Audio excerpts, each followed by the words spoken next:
welcome to Time and Again. Not long ago, Bette Midler looked back on her fabulous career and summed it up this way. Basically, what I was doing was a character that's always had a place in show business, and that's the broad. People always love a broad, someone with a sense of humor, someone with a fairly wicked tongue, someone who can belt out a song, someone who takes no guff. Not a bad description of the divine Miss M, as Midler has been known for more than 30 years now. On this episode of Time and Again, a visit with Bette Midler over the years by way of the NBC News archives. A young performer hitting it big in the 70s with an outrageous style all her own. A movie star known for her hits and her misses. A comedian, and in time, a wife and doting mother. You'll meet them all, but let's start in 1975 as 29-year-old Bette Midler is interviewed by Barbara Walters. Did your mother really name you after Betty Davis? Yes. But didn't she know that it wasn't Bette, that it was Betty? No, she didn't know the woman. Most people watching today have probably heard of Bette Midler, and they would be saying, who's Bette Midler, or what's a Bette Midler? If you had to describe you, and it's so tough to do it, tell me who Bette Midler is.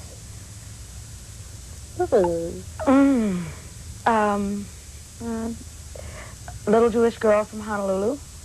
There's no such thing as a little Jewish girl from Honolulu. Yes, a very small Jewish girl from Honolulu, making her way in the world, slogging through like everyone else, and having a wonderful time. I asked your manager, who is not only your manager, but seems to have very special, very sweet feelings about you. I said, what should I ask her? What does she want to be? And he said, you know, when I first met Bette, I asked her myself, what do you want to be? And she said, a legend. That's right. How do you go about becoming a legend? Yeah. I blamed him. Oh, it was a long time ago. I've grown since then. Your face is getting red. Yeah, very embarrassing. But it's true. How do you become a legend? I'm learning. I'm learning how to become one.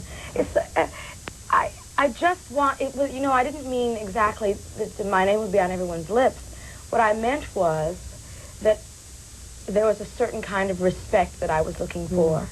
And I'm on my way to getting that. Yeah.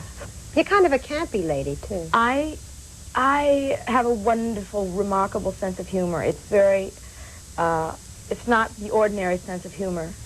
It's I can't explain it. My twist, the way I look at things, it's just the tiniest bit twisted. Sometimes it's a little raunchy. Sometimes it's a little I just love a nice, dirty joke. I love a good, dirty joke. There's nothing like a good, dirty joke. To make you really wet your pants, as it were. So refined, my dear. So refined, so tasteful. You know, you listen to your career, and it's like I don't know, not a Betty Grable movie, not even a Doris Day movie. I mean, 3 years ago, you were singing at the Continental Baths, which was primarily a bathhouse for homosexuals. You've only made 2 albums. Then, at what seemed to be at the height of success a year ago, you stop and you take a year off. Now, nobody in their right mind does that, supposedly. Well, do you really think so? Well, supposedly not. You could have made a movie. You could have done television. You don't just stop. Well, I was so tired, though. I was really, really exhausted. I mean, I worked very hard. But to take a whole year? Yes, but you see, I worked for 7 years straight. What'd you do this year? What did I do this year? Yeah. The year I was off? Yeah. I traveled about, you know, I read, I took it easy, I ate my brains out. I met some amusing people, you know. I did the things everybody does. You weren't scared of it all going away? No, I didn't really care, actually. I was thinking about going back to school. You didn't care about this career that you worked so hard for? Yeah, see, I grew up, I lost a lot of those stars. I lost a few of the stars in my eyes. And now I'm back much more seriously about the art and the work of it, and not so much the glamour and the hoopla. Could you give it up? Well, I can't give up the work. I can give up the hoopla, but I can't give up the work. The work means too much to me. You know, the construction of the performance and the timing and the way it looks and the way it sounds and all that stuff. I'm very serious about it. So I perhaps it sounds silly and jiving.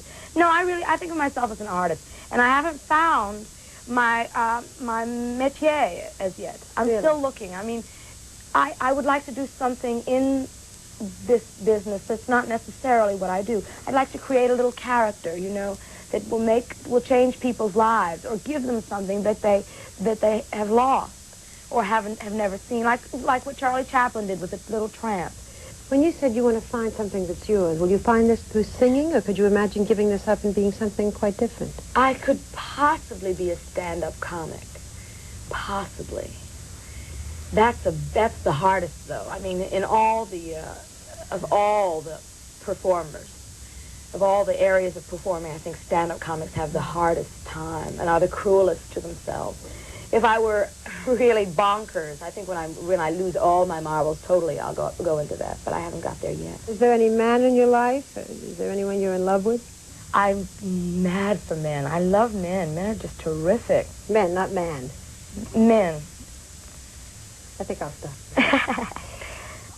Tell me, you mentioned, we talked earlier about the Continental Baths, which is a bathhouse that does exist in New York where mostly homosexuals went and sat around in their towels. And still go. Listen, what was it like? I want you to know. Tell us what it was like. It's so beyond my experience. Well, it was terrific. It was terrific. I mean, it was a very ego-building experience. For them as well as for me. It was very sexy for all of us. Yeah? I mean, we weren't leaping on each other's bones or anything, but we were giving each other the once-over, all of us, all 4,000 of us. They loved me, and I loved them. Why do you think they loved you? Because I was outrageous. I had the courage to be outrageous. And why did you love them? And the courage to show a lot of myself, to show myself to them, not hide. You know, not hide behind that phony, hide. You know, here it is, and here we are, and isn't it wonderful? What the hell, you know? It wasn't that kind of a thing. I was very relaxed being there.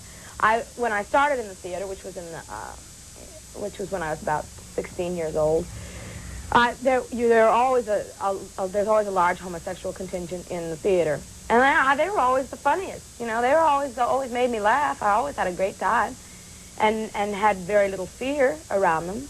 So I always enjoyed myself with them. I've always known about them. And I've always accepted them. So to me, this was no big deal to go and play the tubs. I mean, I had never heard of that particular bath house before, but I was glad to get the work. They offered me money, which was more than $50 a night, was it? I started at 50. Oh, my dear. And worked up.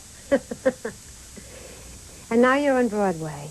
The first 4 weeks, totally sold out almost the first week.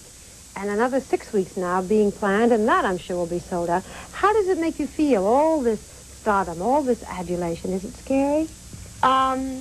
It's exciting. It's tremendously exciting. But I'm trying not to get freaked out behind it. I just want to do a terrific show and have people say, "Oh, she's fabulous," and be glad that I'm here. Hey, I'm so glad I came. I'm glad I came. I'm glad You're you fun. came too. Thank you. And now do you know what a Bette Midler is? I hope so. You better. Bette Midler with Barbara Walters in 1975.